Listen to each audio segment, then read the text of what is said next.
What is going on, everyone? Yu-Gi-Oh here, and we are back with another video. Today, I am so excited to show you a 2-card Goblin Mikankguu combo using the brand new Goblin Biker support cards from Rage of the Abyss. With any means to a rank 3, for example, using Terror Top, or Tour Guide from the Underworld, or a variety of extenders, and either Goblin Rider spell, whether that be Grand Breakout or Grand Entrance, you can create a dynamic board that blends non-targeting and non-destruction removal, omni-negation, and insane recursion. Although this combo can walk into Nibiru, there are ways to insulate yourself or push past it pending the cards you have in hand. This combo is just a demonstration of the incredible ceiling the new support offers the deck, and hopefully inspires some others to experiment with the new cards as well.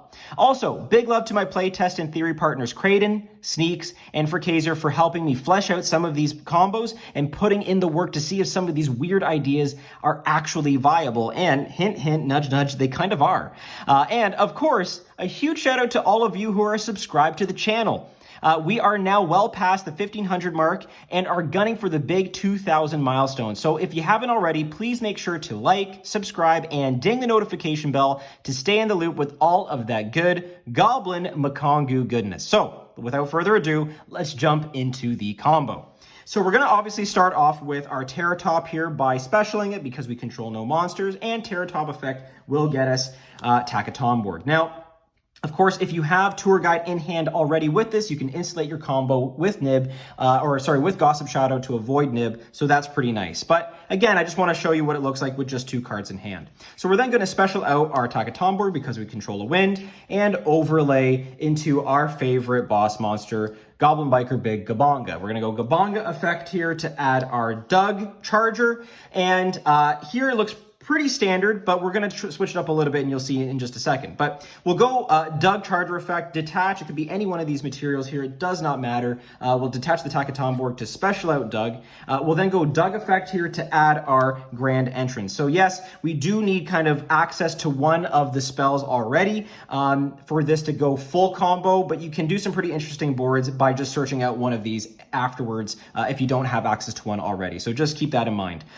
We are then going to use, so we'll keep Grand Entrance in hand, but we're then going to use Grand Breakout here, which is one of the new cards. It's absolutely excellent. Allows us to dodge Veiler and Imperm on our Tour Guide, or maybe a specific Goblin monster. Allows us to push through things like Nibiru, for example, or just any sort of targeted negation. So it's really good in that way, but we're going to activate it, tribute out our Doug here in order to special from deck a Goblin Biker card, or any Goblin monster, which is really nice. So we're going to special out our Goblin Bikers Gone Wild. Yes, I wish it was called Badass still, but it is what it is. We're then going to activate Gone Wild's effect on the field here to special any Goblin, and this is where it gets kind of interesting. We're going to special out our Scrap Goblin, which is a level 3 Goblin tuner. So this opens up a variety of Synchro plays here, a variety of Synchro 9 plays, and if you are a fan of Mikankguu, and maybe you are because you're subscribed to the channel, you know where I think this is going to go. We have a level 6 non-tuner, a level 3 tuner, and we are going to Synchro these two off for our Power Tool Braver Dragon. So I love this deck because it can go between Mikankguu Goblin cards, Mikankguu combos and Goblin Biker combos pretty seamlessly now with the new support, which just adds to this sort of synergy and the cohesion that this deck offers, especially now post-Rota support. So that's great. So we're going to activate our Power Tool Braver Dragon here. We're going to equip our Arabesque, our Maya Wishadori, and our Durendal. We are then going to activate Durendal here to search out our Oliver. We'll add Oliver to hand. The Durendal will fall off. And again, this looks fairly simple or fairly standard here, but follow me. We're going to go Arabesque effect here to special out our Hare, bounce back the Power Tool Braver Dragon. The Maya Wishadori will fall off, and then because Hare is now equipped with Arabesque, in the secret misprint, might I add, we'll go Hare effect here to add our Fire Dance to hand as well. At this point in time, like I said, we have these 3 cards in hand plus the additional 3. We're going to go Oliver effect here to pitch the Arabesque to the grave, or send it to the graveyard in order to special itself as a level 1 tuner. This is, of course, classic Mikankguu combo lines. We're going to then Synchro these 2 off into our Omni Negation and Mini Macrocosmo in Herald of the Arc Light. So we have now an Omni. Unfortunately, it's not past or not under 5 summons, but if your opponent allows you to play, you'll get to an Omni Negate, and then you can even rip materials off of Gossip Shadow if you have it up as well. But that's not necessary for this part of the combo. So at this point in time, we will now activate the Grand Entrance that's in our hand, and we will search out our Sploder and then detach the remaining material off of Gabonga here in order to special our Sploder. Sploder will then activate, and we are going to summon the Scrap Goblin that is in our graveyard here. So we're going to get the Tuner level 3 back into rotation, which is just excellent. And then I'll just move things over so you can see. And then what we'll do here is activate the Fire Dance as well in our hand to non-target bring back our Hare.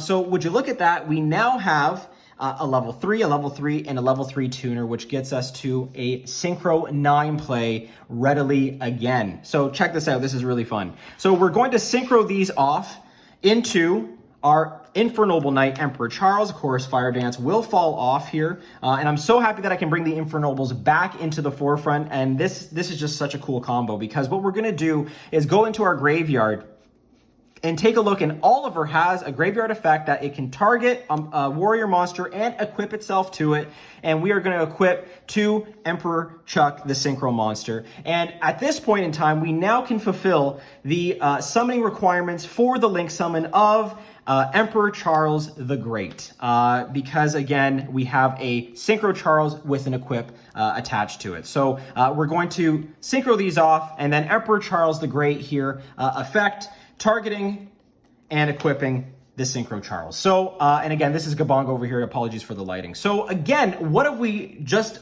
off of those cards right now? We've gone into an Omni Negate / Mini Macrocosmo. We have a Spell and Trap Negate plus a non-targeting pot when something becomes equipped. So this is already a pretty good board. Let's go further though. So what we're gonna do is use the Gabonga that's on our field and overlay into an Armor Fortress. We're gonna go Fortress effect here, detach Gabonga, don't worry, we will get him back, in order to search out our full Armored Xyz card, which is again, just a great card to allow us to Xyz on our opponent's turn, and then also equip something from our graveyard, an Xyz monster from our graveyard to another Xyz monster.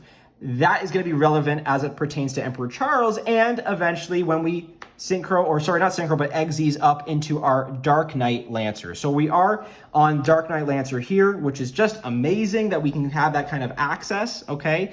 And then at which point in time we can set our full Armored Xyz here, and we are going to then go back into, okay, our graveyard, and this is important. Don't forget this step. We're going to go Maya Wishidori, target the, where is he? The Hare here, okay? So Hare will be equipped and brought back, okay, to the field, and that's relevant because we need an additional level 3 body on the field for this play. So just keep that in mind, okay?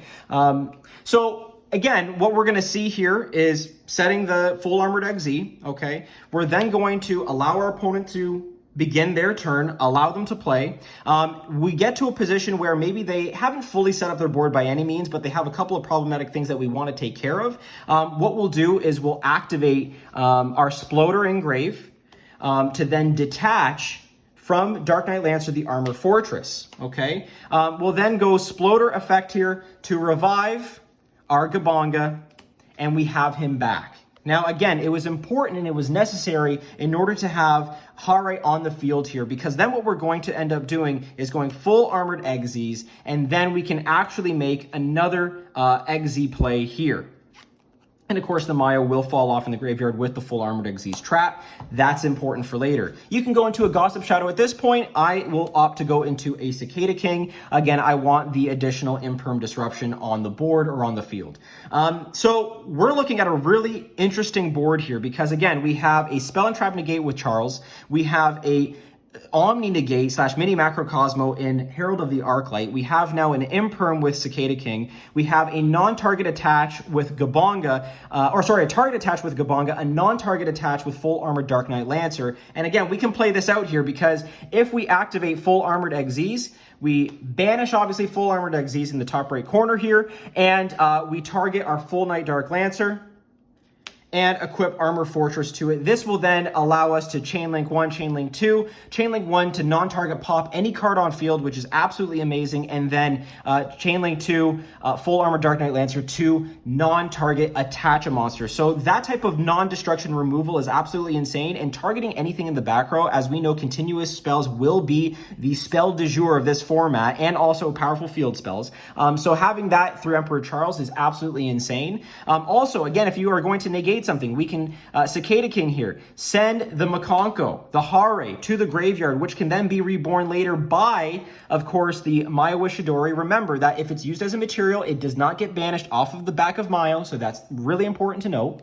And then that'll proc our Goblin Biker Big Gabonga to target attach. So again, there's just so many ways to play here, and it gets even better if you want that recursive piece, because if you do end up tributing the Herald or it leaves the field by any means, okay, you can negate, destroy, and then use its effect to then search out your Ohime here. And again, in the Misprint secret rare, we have to show it off. So again, we add that to our hand, and that just gives us additional follow-up for another Airbest to help board break, or to bring a Nini or a Huli, depending on your build, to then bring that into the fold and dump it into the graveyard to continue to make plays and extend and board break. So at this point in time, we have a lot of things going for us here.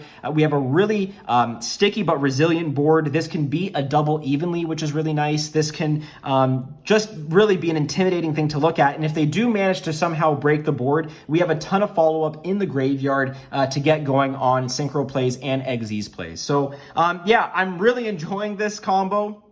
I'm enjoying this build. Let me know if you want to see the deck list. If you've gotten this far, again, make sure to like, subscribe, ding the notification bell, so that way you can stay in the loop with this build. This is like any other build that I posted to the channel, very communal based. It requires a lot of people to put their brains together and come up with different ideas and solutions to the format, so we can hopefully push Mikankguu and Goblin Bikers into a high rogue tier status. So again, folks, thank you so much for watching. If you really like this, make sure to like and subscribe. If you want to see more stuff like this, let me know in the comments below. This is Yu-Gi-Oh! Combining Mikankguu and Goblin Bikers again, post-Rota, signing out.